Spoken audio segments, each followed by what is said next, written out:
প্রিয় দর্শক, আসসালামু আলাইকুম। আমি মোয়াজ্জেম হোসেন আমার ইউটিউব চ্যানেল হ্যালো টিভি থেকে আপনাদের সামনে কথা বলতে এসেছি।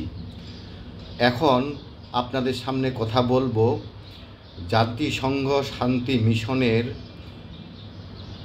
ভলকার তুর্ক আমাদের সেনাপ্রধানকে কিছু একটি বলেছেন, আর সে কারণেই নাকি বাংলাদেশ সেনাবাহিনী এবং সেনাপ্রধান আওয়ামী লীগের বিরুদ্ধে গিয়েছিল।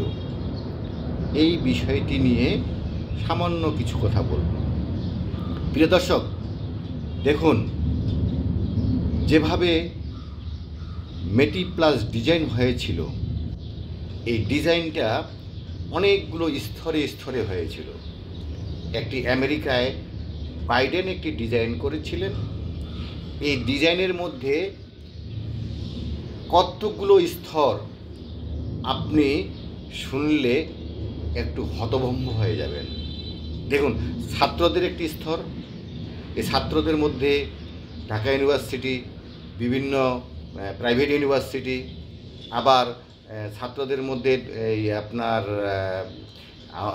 ছাত্রলীগ নামধারী, শিবির নামধারী এই যে ছাত্ররা, এরপর আসেন জামাতে ইসলাম, এরপর আসেন বিএনপি, এরপর জামায়াতের সাথে আরও মৌলবাদী কিছু সংগঠন, এরপর আসেন আপনি এই যে আমাদের দেশের যে বিভিন্ন সময়ে বিভিন্ন গরিব মানুষদেরকে বিতরণ করেন, খাবার বিতরণ করেন, এই যে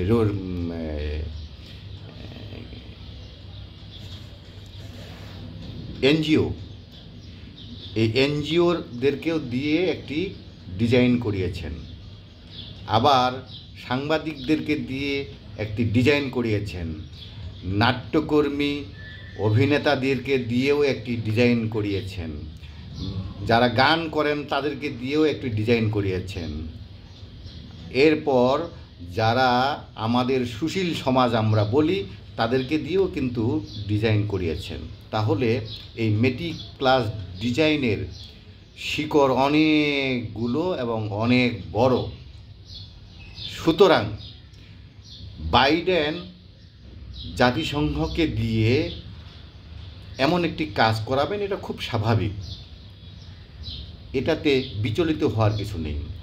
এখন সাংবাদিক এবং বিভিন্ন নটিজেনেরা খুব উৎসুক এবং এটা নিয়ে খুব কথাবার্তা বলছে যে জাতিসংঘ মিশনের সেই যে ভলকার তুর্ক আমাদের সেনাপ্রধানকে এই বলেছেন সেই বলেছেন, সেটা তো হতেই পারে, অস্বাভাবিক কিছু না।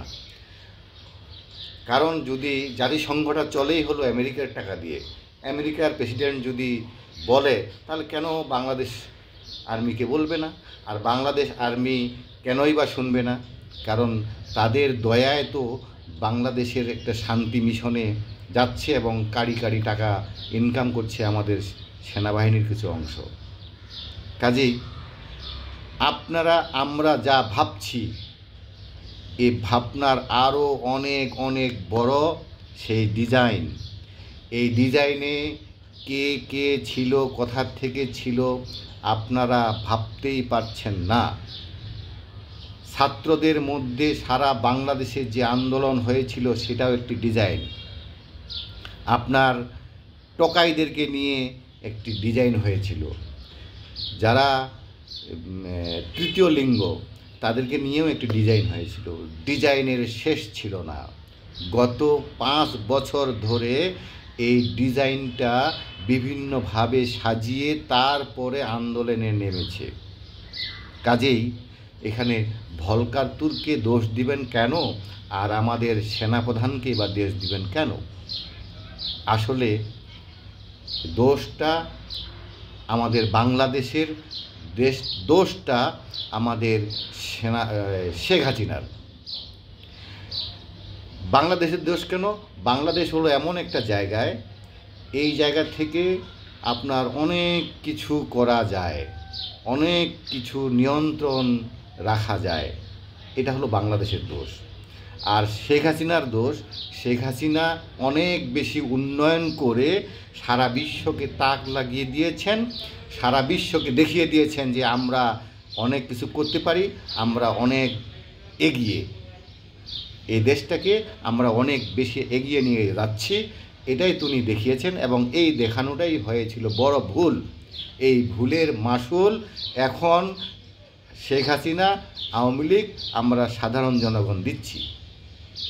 কাজেই আপনারা এই ভলকা তুর্ককেও কোনো দোষ দিবেন না, আমাদের সেনাপ্রধানকেও দোষ দিবেন না, আমাদের সেনাবাহিনীর যে কর্মকর্তা বা সেনাবাহিনীর যে সোলজার তাদেরকেও দোষ দিবেন না। এখানে আমাদের কোনোই দোষ নেই। এমন একজন মানুষ আমাদের সবাইকে গলা চিপে ধরেছিলেন, সেই বুইরা বাইডেন, কারো কিছুই করার ছিল না। দর্শক, আজকে এ পর্যন্তই। ভালো থাকুন, সুস্থ থাকুন। আসসালামু আলাইকুম।